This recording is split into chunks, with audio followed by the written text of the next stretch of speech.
everybody, and happy Monday. So we are here talking about the June 9th message center announcements. That's anything, well, it's anything that's really getting announced and maybe moving here shortly. I know a bunch of these are June-ish when they're actually being rolled out, but we are going into the fall as well for some of these features. So keep in mind, and as Michelle was talking about, this is necessary information for your change management projects, adoption, however you're approaching it. So make sure that you're taking note of this, and then making sure that you're notifying your end users where that's necessary, notifying your admins as necessary, those pieces, but make sure it's getting into your system. So the first one I do want to talk about is really at the M365 admin side of things. And it's some of the changes that are happening wrapped around benchmarking for adoption scores. So especially if you have adoption change management inside your organization, you have a change leader for that, this kind of stuff is going to affect them, right? So what are we saying? Well, right now it's out. The updates have already happened. Some of the algorithms have been updated a little bit, specifically around the adoption score and people experiences. What was happening in the past, it was around just pure tenant size. And really what they're talking about is your industry that you happen to be in, and taking a look at, hey, my tenant size is X compared to other tenant sizes. However, the fact is that your tenant size may be a little bit different based off of the fact that you may not have deployed licenses to everybody. So really what it's doing, it's looking at the count of M365 licenses or users that actually have those licenses, and then having it comparing that to other tenants that have around the same number of users that are licensed as well. So it's just a little bit of a change, but it is a big change, and it makes more sense as far as what's going on there. So that's out now, guys. So make sure you're notifying those that need to know about this on that side. Now, I don't talk about this often. PowerPoint, I don't think I've actually done anything with PowerPoint for a long time, but there's something kind of nice coming up with a PowerPoint desktop application for Windows, and especially from the Copilot side. So if you guys have Copilot licensing, you know that PowerPoint now has the ability to be able to create things within PowerPoint to be able to do that. But did you know that you can actually create the PowerPoint from Copilot directly, right? So this is something that you're going to get into the backstage. This is coming out here, targeted release in June to July, as well as worldwide mid-July to late July. And this gives you the ability to literally create that PowerPoint deck using Copilot straight from that backstage area. So it's kind of nice to be able to do that, not have to go all the way into it and then create it from that way. Just an easier way to be able to start that process right away. All right, so I know, and you know, that there's this whole new version of Microsoft Outlook in Windows. I know there's a bunch of people that are not happy with it. I know a bunch of people are still very stuck in the classic. Just know that they're still continuing to do things with it, add more features, add more capabilities. So here's one of those: adding custom sounds for new email notifications, your mail reactions, and calendar reminders as they pop up. So that's happening here late June, this month, going into July, and there's going to be some ability, to customize what sounds are going to happen when those events are happening inside your Outlook. So keep that in mind. Let your users know that this capability is coming down the pipe soon. Jumping to OneDrive and SharePoint Online, we do know, and hopefully you guys know, that you have this ability to be able to edit PDFs inside those areas. Well, guess what? We're also getting the ability to be able to add watermarks to your PDFs, right? So if you want to make this a draft, and if you want to literally have it set up as a draft, you can put that in there. You can put images, you can put text. You have the ability to customize things like the size, the location on the PDF, right? Transparency, all that stuff will be found inside once you go and edit that particular PDF inside OneDrive or SharePoint Online.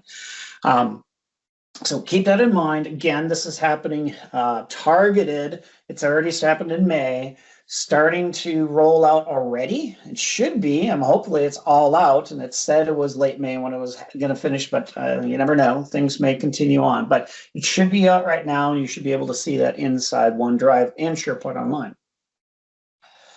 All right, another OneDrive side of things happening here, this new view and upload permission for anyone links to folders. So this is something more on the administrative side, be able to push this out to your end users to be able to then choose from. If you just want them to be able to, say, for instance, add a specific folder, just basically be able to say to just do view and upload as the only option that you want them to have, right? So giving them that capability out there to be able to see. They can view it and they can also upload to that particular folder, giving them that option, right? So this is happening here, targeted June, but worldwide, we're talking late June to early August when it's happening. So it's a very long deployment cycle for this particular one. But then this is one of those you want to make sure you let your users know, because it's going to start showing up and then they're not going to know what to do. All right. On the admin side, we got some updates happening. Now, as I was kind of talking about before, you know, this new version of Microsoft Outlook for Windows, we're kind of in a transition period, right? So if you guys have allowed the button that is go to new Outlook, experience in the classic Outlook, you're going to have people maybe switching back and forth, and you're going to want to know who is doing that, right? So now we're getting in Exchange Online the ability to be able to say who is and how many people in your organization are actually in new versus classic, and get that information. You'll be able to roll it back to specific, you know, see different time periods. You can actually go down to the email address of the users who are doing this and get usage statistics so you actually know what's going on in your organization, and you can be a little bit more informed as things progress. So again, just keep that in mind. It's just another tool in your arsenal when it comes to that program itself. All right, let's jump to Teams for a little bit. We have a new threaded conversation layout for your channels, right? So the ability to really dive in there and see, just like if I click on a conversation, this gives me to be able to see that information on the side and actually see specific pieces to that if I want it. So it kind of takes out all that extra necessary conversations that are on there. I just want to focus on this particular one, which is a setting in your layouts that you can be able to do this. By the way, it's not out yet. It's coming out here June, July-ish for targeted tenants, and then worldwide mid-August to late August. We're going back to this Outlook thing. So Sherry, yeah, I agree. I mean, yeah, new Outlook versus classic, I understand. Michael, you know, I'm not an Outlook specialist on it specifically, but I know that there's still a lot of features that it's not allowing you to, and I think there might be a website out there that actually kind of talks about classic versus new. I'd have to go and take a look at it, but the feature parity is not quite there yet. I do know that they're still adding some features to the classic, but most of those features, thank you, Joseph. I figured there was one out there. Just the new Outlook is going to get all the newer bells and whistles, and that's the thing. I mean, sometimes they'll add something to the classic one, but it's really the new one. You want to really focus on that. But again, what are you using in that classic Outlook, and is it there in the new one? That's the biggest thing right now. Okay, jumping back to Teams. Guess what? Soon, I know you've been waiting for this, guys, you'll be able to have more than one emoji reaction to your chats and channels messages. Yeah, I know. Michelle, you and I, I'm like, okay. I guess I want to really have that smiley face and a frowny face next to each other and really confuse people. I'm not sure how that's going to work, but targeted release here started coming out to some organizations in early June and mid-June. Worldwide, we're talking mid-June to late June, and then GCC, GCH, July, and then DoD, August, right? So really, it is for your desktop clients, for Windows and Mac. It's also going to be web. And, oh, by the way, your mobile devices will get this at around the same time as well. You are limited to 20 reactions per message. So beyond that, I'm sorry, you're not going to be able to do any more than that. Okay, so keep that in mind. Custom emojis are also supported. So if you have an organization that you've deployed out some custom emojis specific to your organization. Guess what? It's also going to be available there too. All right. Check, I think. Make sure you guys are all on mute. I'm hearing somebody accidentally on, so thank you. Thanks for me right now. Hang on one second. I want to do something.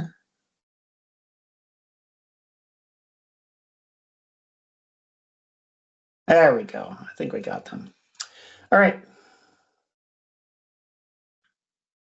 New feature coming to Teams meetings specifically. Interactive agents for calls, meetings and calls. This is coming out here. So if specifically, if your organization is doing anything from a Copilot agent perspective or a Copilot chat perspective, then you know that right now, up to now, we're not been able to do and deploy any of those particular custom chats to Teams meetings or even calls for that matter. Well, that's changing here, starting here for targeted early June to mid-June, and then worldwide in GCC-H, specifically GCC high, from mid-June to late June. You will be able to deploy your chats and your studio agents to private meetings and calls, right? So being able to bring that information in, maybe it's a proprietary chat that you've created that is your custom information for your organization, you would be able to bring that in here. Then you can escalate that to your group meetings or those pieces of info. By the way, this is on by default. You just have to then go and add them in if you have Copilot licensing to be able to handle that. So keep that one in mind. All right.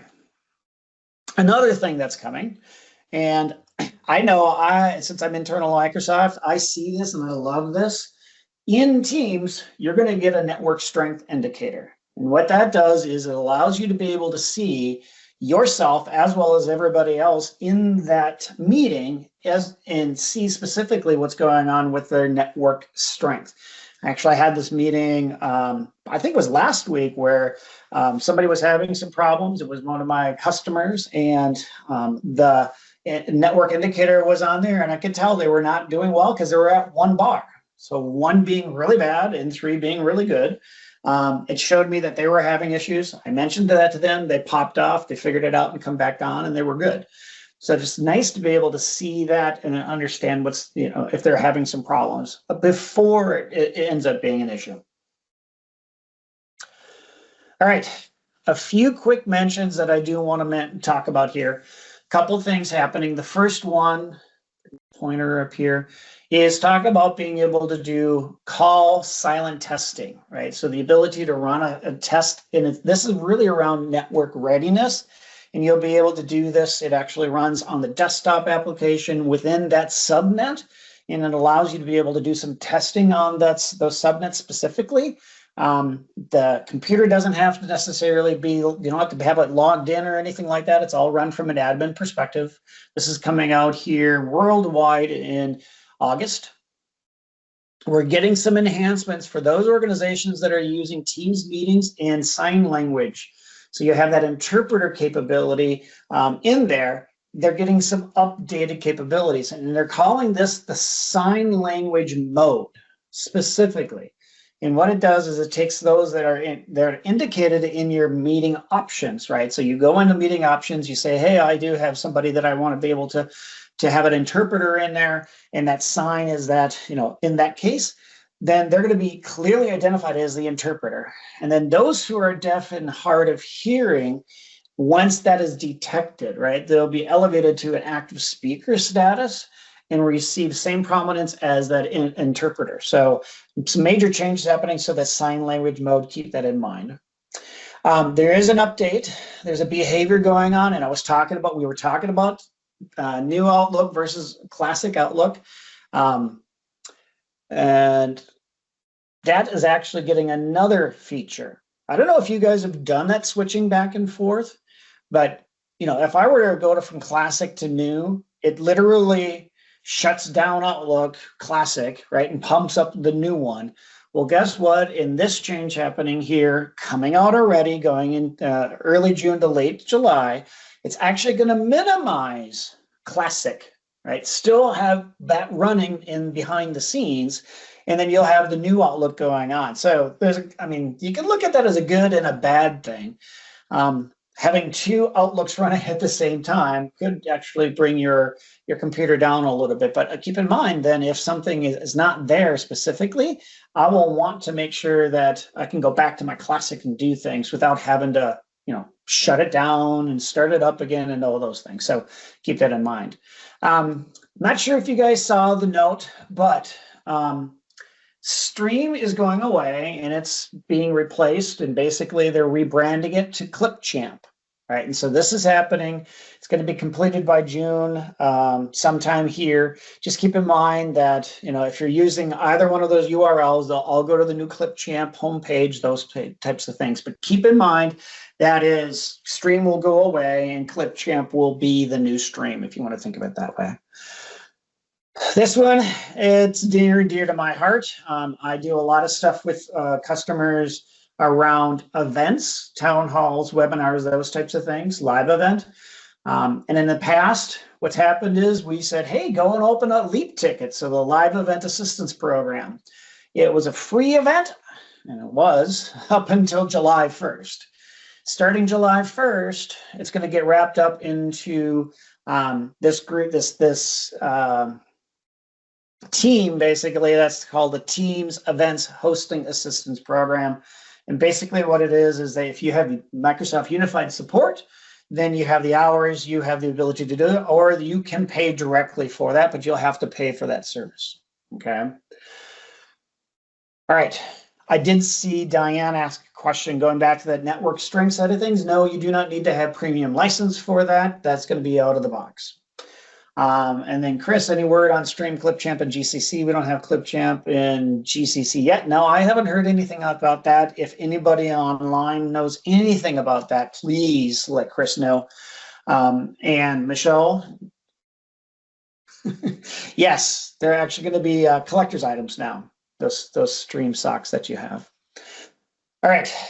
Additionally, from a Teams admin side of things, you will be able to start collecting logs from individual client desktops, right? So starting in late June to late July, admins can get those diagnostic logs from both Windows and Mac PCs. Additionally, this is another one, Teams Reader Role coming out here soon. So that's important, right? So you'll be able to actually see certain things. Now, I will tell you in the post, it talks about some things that are coming in the future. For instance, being able to actually go into Teams and look at the management side of that. Meeting details and calls, that's coming soon. Notification and rule management's coming soon, but not frontline worker or even the collaboration activity dashboard will not be accessible via the new reader role. So keep that in mind. And then some ringtones for your Teams mobile devices is coming up as well. And last but not least, and we'll get over to Britt and start on the Viva Amplify things, is some admin actions. There was a couple things I wanted to make sure that you guys are know about specifically. SharePoint alert retirement is happening and happening soon, right? So if you remember, us old SharePoint people, SharePoint alerts were awesome. Get notified when things got changed, all that. That's moved, right? We can now have other tools to do that, and they're going to start pulling back on that service here. Those are the dates that you really want to be looking at and making sure you're ready for those things happening. Also, there's some things happening for your Android-based Teams devices. Please make sure you're checking this out specifically. And those are any Android-based devices like Teams phone panels, displays, or rooms. Make sure you're seeing this information and understanding what's happening if, and this is a scenario when you're moving over to the Entra ID for authentication. That's important to keep in mind. And then the other one is this one here. I want to make sure that you guys see this. OneDrive and SharePoint Online, you're going to have to do some resharing, especially if you've migrated over into or started doing anything from a SharePoint integration with Entra B2B, which is your business-to-business setup. If you've done any of that, you're going to have to do some reshare, right? So the previous versions will not work, and you just have to make sure you update them to work in this new situation. So check that out. That's happening July 1st. And that is all of the updates I think I have today, Michelle. All right. Just a few, right? Yeah, unfortunately, yeah. It's a hit or miss sometimes. Yeah, it sure is. Well, thanks for all the updates. Again, these are recorded